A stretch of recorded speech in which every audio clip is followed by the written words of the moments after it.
Victoria మహారాణి సింహాసనాన్ని అధిష్ఠించిన మొదటిసారి తాను సంతకం చేయవలసిన అంశం ఆమెనెంతో విచారానికి గురిచేసింది.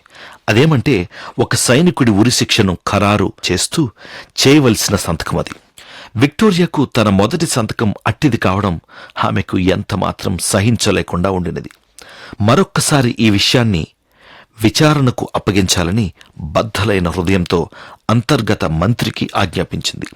అయితే అతడు ఆ తప్పు చేయడం మొదటిసారి కాదని, ఇతడిని శిక్షించినట్లయితే ఇతర సైనికులకు అతడొక హెచ్చరికగా గుణపాఠం కాగలదని మంత్రి చెప్పాడు.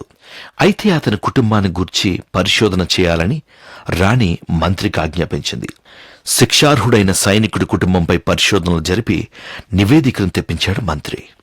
తన కుటుంబాన్ని ఆ సైనికుడు ఎంతో గొప్ప విలువలతో పెంచి పిల్లలను యథార్థవంతులుగా, మంచి వ్యక్తిత్వం కలవారిగా తీర్చిదిద్దాడనే విషయాలు బయటకొచ్చాయి.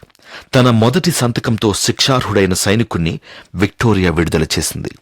రాణి క్షమాపణను ప్రకటిస్తూ దేవుని హృదయాన్ని ప్రత్యక్షపరిచింది. మనం క్షమించబడినట్టే మన తోటి మనుషులను క్షమించాలని, వారిపై దయ చూపాలని ప్రభువు మనకు ఆజ్ఞాపిస్తూ వచ్చారు.